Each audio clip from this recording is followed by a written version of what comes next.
নমস্কাৰ আপোনালোক সকলোকে পুনৰবাৰ স্বাগতম নস্মাই মছজিদ বন্ধুসকল পলকতে চাওক আজি 9টা গুৰুত্বপূৰ্ণ খবৰ। প্ৰথমটো খবৰ, কেন্দ্ৰত মোদী চৰকাৰ থৰক বৰক হ'লে দল এৰিব হিমন্ত বিশ্ব শৰ্মাই। বিজেপিৰ দুবন্তনাও প্ৰথমে ত্যাগ কৰা মানুহজন হ'ব হিমন্ত বিশ্ব শৰ্মা। কেমেৰাৰ সন্মুখত এই দাবী কৰিলে কংগ্ৰেছী সাংসদ গৌৰৱ গগৈয়ে। কেন্দ্ৰত মোদী চৰকাৰ থৰক বৰক হ'লেই প্ৰথমে দল এৰিব হিমন্ত বিশ্ব শৰ্মাই। বিজেপিৰ দুবন্তনাও প্ৰথমে ত্যাগ কৰা মানুহজন হ'ব হিমন্ত বিশ্ব শৰ্মা। কংগ্ৰেছত যোগদান কৰিব বিচাৰিলেও হিমন্ত বিশ্ব শৰ্মাক নিবিচাৰে কংগ্ৰেছ কৰ্মীয়ে। দলৰ কৰ্মীক মই চিনি পাওঁ, তেওঁলোকে হিমন্ত বিশ্ব শৰ্মাক নিবিচাৰে। কেমেৰাৰ সন্মুখত এইবাৰ এই দাবী কৰিলে কংগ্ৰেছী সাংসদ গৌৰৱ গগৈয়ে। গৌৰৱ গগৈয়ে লগতে কয় যে বিসম্বাদৰ বেমাৰে এবাৰ লগ এৰাৰ পিছত আকৌ কিয় ল'ব কংগ্ৰেছে। বিজেপিত এতিয়া ৰাজনৈতিক আদৰ্শ নাই, আছে কেৱল ক্ষমতাৰ চিন্তা। কংগ্ৰেছ দলৰ বাহিৰত থাকিয়েই আমাক উপকাৰ কৰি যাওক হিমন্ত বিশ্ব শৰ্মাই। হিমন্ত বিশ্ব শৰ্মা সন্দৰ্ভত এই মন্তব্য কংগ্ৰেছী সাংসদ গৌৰৱ গগৈৰ। পৰৱৰ্তী খবৰ, উত্তৰ প্ৰদেশত পুনৰ সংঘটিত হৈছে দেশ কঁপাই যোৱা ভয়ংকৰ পথ দুৰ্ঘটনা। বাছ আৰু বলেৰো পিকআপ বাহনৰ মাজত প্ৰচণ্ড সংঘৰ্ষ আৰু এই ভয়ংকৰ পথ দুৰ্ঘটনাত মৃত্যু হৈছে 10জনকৈ লোকৰ। ৰাখী বন্ধনৰ প্ৰাকক্ষণত দেশত ভয়ংকৰ পথ দুৰ্ঘটনা। বাছ আৰু বলেৰো পিকআপ বাহনৰ মাজত প্ৰচণ্ড সংঘৰ্ষ আৰু এই ভয়ংকৰ পথ দুৰ্ঘটনাত 10জনকৈ লোকৰ থিতাতে মৃত্যু হৈছে। ৰাখী বন্ধন উপলক্ষে ঘৰলৈ যোৱাৰ সময়তে এই কৰুণ ঘটনা সংঘটিত হৈছে। বলেৰো পিকআপ বাহনেৰে 35ৰো অধিক শ্ৰমিক গৈছিল ঘৰলৈ আৰু ঘৰলৈ গৈ থকাৰ সময়তে বলেৰো পিকআপ বাহনত বাছৰ খুন্দা। এই ঘটনাত আহত হৈছে 30জনতকৈ অধিক লোক আৰু তেওঁলোকক ততাতৈয়াকৈ ভৰ্তি কৰোৱা হৈছে হাস্পতালত। উত্তৰ প্ৰদেশৰ বুলন্দ চহৰ জিলাত সংঘটিত হৈছে এই ভয়ংকৰ পথ দুৰ্ঘটনা। পৰৱৰ্তী খবৰ, দেশবাসীলৈ ভাল খবৰ, পুনৰ হুৰা কমিছে সোণৰূপৰ দাম। চাওঁ আহক আজিৰ দিনটোত দেশৰ কোনখন চহৰত কিমান সোণৰ দাম। দেশজুৰি হ্ৰাস পাইছে সোণৰূপৰ দাম। বাজেটত সোণৰ দাম হ্ৰাস কৰাৰ সিদ্ধান্তৰ পিছতেই দেশত কমিছে দাম। 6% সোণৰ দাম হ্ৰাস কৰাৰ সিদ্ধান্ত লৈছিল বাজেটত আৰু এতিয়া প্ৰতি 10 গ্ৰামত 4000 টকাকৈ কমিল সোণৰ দাম। অসমত আজি প্ৰতি গ্ৰাম সোণৰ দাম হৈছে গৈ 6850 টকা। বেংগালুৰুত 5795 টকা, কলকাতাত 6850 টকা, মহাৰাষ্ট্ৰত 5760 টকা, অন্ধ্ৰপ্ৰদেশত 6670 টকা আৰু হায়দৰাবাদত 6670 টকা। দৰ্শকসকল আৰু বহুতো গুৰুত্বপূৰ্ণ খবৰ আছে। তাৰ আগতে আপোনাক জনাওঁ যে যদি আপুনি এতিয়ালৈকে এইটো ভিডিঅ'ত লাইক কৰা নাই তেন্তে এতিয়াই ভিডিঅ'টোত লাইক কৰি দিয়ক আৰু এনেকুৱা ধৰণৰ ভিডিঅ'সমূহ নিতৌ চাবলৈ চেনেলটো ছাবস্ক্ৰাইব কৰি কাষত থকা বেল আইকনটো প্ৰেছ কৰি ৰাখক। পৰৱৰ্তী খবৰ, মুখ্যমন্ত্ৰী হিমন্ত বিশ্ব শৰ্মাৰ বৃহৎ ঘোষণা। উপ নিৰ্বাচনৰ এসপ্তাহৰ ভিতৰতে সম্প্ৰসাৰণ হ'ব অসম মন্ত্ৰীসভাৰ। এই ঘোষণা মুখ্যমন্ত্ৰী ডক্টৰ হিমন্ত বিশ্ব শৰ্মাৰ। পৰৱৰ্তী খবৰ, মোদী চৰকাৰক কুঁহিয়াৰ চেপাতি চেপিছে চন্দ্ৰবাবু নাইডুৱে। বাজেটত বৃহৎ পুঁজি লাভ কৰি সন্তুষ্ট নহয় চন্দ্ৰবাবু নাইডু। চন্দ্ৰবাবুক এতিয়া পুনৰ লাগে ধন। মিত্ৰতাৰ বিনিময় সুদে মূলে আদায় কৰিবলৈ পুনৰ আগবাঢ়িছে চন্দ্ৰবাবু নাইডু। 60,000 কোটিৰ প্ৰকল্পই সন্তুষ্ট কৰিব পৰা নাই চন্দ্ৰবাবু নাইডুক আৰু এতিয়া পুনৰ ধন বিচাৰি প্ৰধানমন্ত্ৰী মোদী আৰু বিত্তমন্ত্ৰীক সাক্ষাৎ কৰিছে চন্দ্ৰবাবু নাইডুৱে। বাজেটত বৃহৎ পুঁজি লাভ কৰি সন্তুষ্ট নহয় চন্দ্ৰবাবু নাইডু। 60,000 কোটিৰ প্ৰকল্পই সন্তুষ্ট কৰিব পৰা নাই চন্দ্ৰবাবু নাইডু। মিত্ৰতাৰ বিনিময় সুদে মূলে আদায় কৰিবলৈ পুনৰ আগবাঢ়িছে চন্দ্ৰবাবু নাইডু। প্ৰধানমন্ত্ৰী মোদী আৰু বিত্তমন্ত্ৰী নিৰ্মলা সীতাৰমণক সাক্ষাৎ কিং মেকাৰগৰাকীৰ। অন্ধ্ৰপ্ৰদেশ চৰকাৰক ঋণৰ পৰা উদ্ধাৰ কৰিবলৈ আৰ্থিক সাহায্যৰ দাবী চন্দ্ৰবাবু নাইডুৰ। উল্লেখযোগ্য যে ইতিমধ্যে বাজেটত অমৰাৱতীৰ বাবে 15,000 কোটি টকা আবণ্টন দিছে কেন্দ্ৰীয় চৰকাৰে। পেট্ৰকেমিকেল হাব আৰু ৰিফাইনাৰীৰ বাবে ৬০,০০০ কোটিৰ প্ৰকল্পত আবণ্টন দিছে কেন্দ্ৰীয় চৰকাৰে।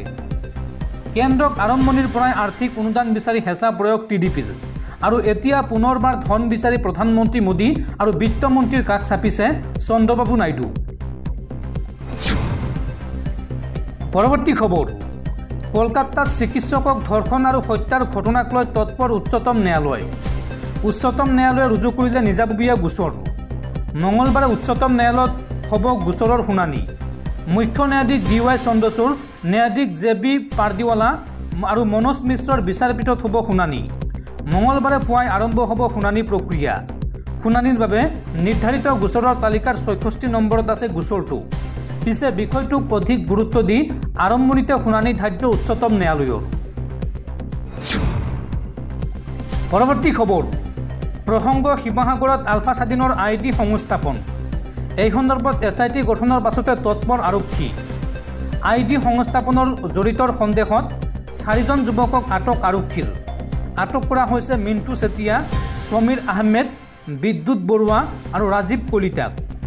উল্লেখযোগ্য যে 15 আগষ্ট অৰ্থাৎ স্বাধীনতা দিৱসৰ দিনটোত ৰাজ্যজুৰি উগ্ৰপন্থী সংগঠন আলফাই সংস্থাপন কৰিছিল 25টাকৈ বোমা আৰু এই খবৰ লাভ কৰাৰ পিছতে হাহাকাৰ লাগিছিল অসম আৰক্ষীৰ ভিতৰ চৰাত।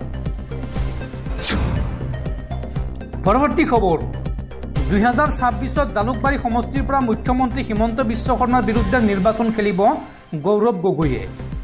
দলে বিচাৰিলে জালুকবাৰী সমষ্টিত প্ৰতিদ্বন্দ্বিতা কৰিব গৌৰৱ গগৈয়ে।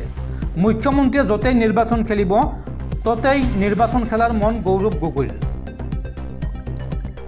2026ত জালুকবাৰী সমষ্টিৰ পৰা নিৰ্বাচন খেলিব নেকি গৌৰৱ গগৈয়ে? বিধানসভা নিৰ্বাচনৰ বাবে সাজু হৈছে গৌৰৱ গগৈ। দলে বিচাৰিলে জালুকবাৰীতো প্ৰতিদ্বন্দ্বিতা কৰিব গৌৰৱ গগৈয়ে। মুখ্যমন্ত্ৰীয়ে য'তেই নিৰ্বাচন খেলিব ততেই নিৰ্বাচন খেলাৰ মন গৌৰৱ গগৈৰ। যোৰহাটত প্ৰাৰ্থিত্ব দিলেও নিৰ্বাচনত অৱতীৰ্ণ হোৱাৰ মন গৌৰৱ গগৈৰ।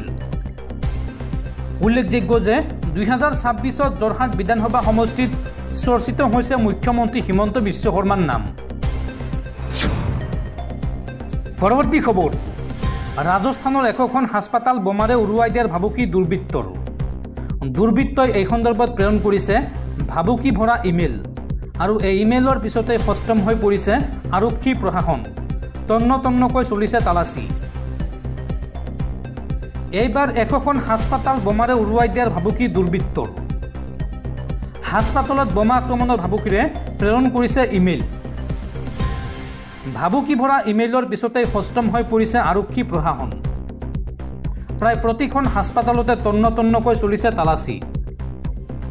বোমা বিশেষজ্ঞৰ দলো উপস্থিত হৈছে হাস্পাতালসমূহত। ৰাজস্থানত একোখনকৈ হাস্পাতালত বোমা আক্ৰমণৰ ভাবুকি দুষ্ট চক্ৰৰ। হাস্পাতালসমূহত বোমা সংস্থাপনৰ দাবী কৰি প্ৰেৰণ কৰা হৈছে ইমেইল। আৰু লগতে জয়পুৰৰ 2খন হাস্পাতালতো বোমা সংস্থাপনৰ দাবী দুষ্ট চক্ৰৰ। আৰু এই সন্দৰ্ভত ইমেইল প্ৰেৰণৰ পিছতেই তৎপৰ হৈ পৰিছে আৰক্ষী প্ৰশাসন। তন্ন তন্নকৈ চলিছে তালাচী। পৰৱৰ্তী খবৰ, পুনৰ শিক্ষকৰ দৰে পবিত্ৰ বৃত্তিত কালিমা সানিলে আন এগৰাকী লম্পট শিক্ষকে। এইবাৰ অসমত ছাত্ৰীক নীলা ছবি দেখুৱাই যৌন নিৰ্যাতন। ঘটনাৰ মূল অভিযুক্ত বিদ্যালয়ৰ প্ৰধান শিক্ষক। আৰু ঘটনা সন্দৰ্ভত চৰকাৰী বিদ্যালয় ভাঙি অগ্নিসংযোগ ৰাইজৰ। দেশৰ বিভিন্ন প্ৰান্তৰ পৰা আহিছে যৌন নিৰ্যাতন আৰু ধৰ্ষণৰ দৰে ঘটনাৰ খবৰ। দিনক দিনে যেন বাঢ়ি গৈছে এইসমূহ ঘটনা। এইবাৰ বিদ্যালয়ত এনে ঘটনা সংঘটিত হ'ল যিয়ে সকলোকে ভয় খুৱাব। অসমৰ এগৰাকী স্কুলীয়া ছাত্ৰীক জোৰকৈ পৰ্ণগ্ৰাফী দেখুৱাবলৈ অভিযোগ উত্থাপন হৈছে আৰু ইয়াৰ বাবে বিদ্যালয়খন ভাঙি জুই লগাই দিয়া হয়। এই ঘটনাৰ অভিযুক্ত বিদ্যালয়খনৰ প্ৰধান শিক্ষক। অসমৰ কৰিমগঞ্জ জিলাৰ এখন চৰকাৰী বিদ্যালয়ত এনে ঘটনা সংঘটিত হোৱা বুলি জানিব পৰা গৈছে। অভিযোগ অনুসৰি সেই বিদ্যালয়ৰ প্ৰধান শিক্ষকে এগৰাকী ছাত্ৰীক জোৰকৈ পৰ্ণগ্ৰাফী দেখুৱাবলৈ চেষ্টা কৰিছিল আৰু এই খবৰ পোহৰলৈ অহাৰ পাছতে বাকী ছাত্ৰ ছাত্ৰীসকলৰ অভিভাৱকে বিদ্যালয়খনলৈ গৈ ভাঙি লণ্ডভণ্ড কৰি জুই লগাই দিয়ে। অৱশ্যে আৰক্ষীয়ে আটক কৰিব নোৱাৰিলে অভিযুক্তক। জানিব পৰা মতে শিক্ষকজন বৰ্তমান পলায়ন কৰিছে আৰু ছোৱালীজনীৰ পিতৃ মাতৃ অৱশ্য দাবী কৰিছে যে কেৱল পৰ্ণগ্ৰাফি দেখুৱাই হোৱা নাছিল, তেওঁলোকৰ কন্যাক যৌন নিৰ্যাতন কৰা হৈছিল। ছাত্ৰীগৰাকীৰ পৰিয়ালে আৰক্ষীক জনোৱা মতে বিগত কিছুদিন ধৰি এনেধৰণৰ ঘটনা সংঘটিত হৈ আহিছে। তেওঁলোকে কিবা সন্দেহ কৰিছিল যদিও ছোৱালীজনীয়ে ভয়ত একো কোৱা নাছিল আৰু অৱশেষত শনিবাৰে পোহৰলৈ আহে এই ঘটনা।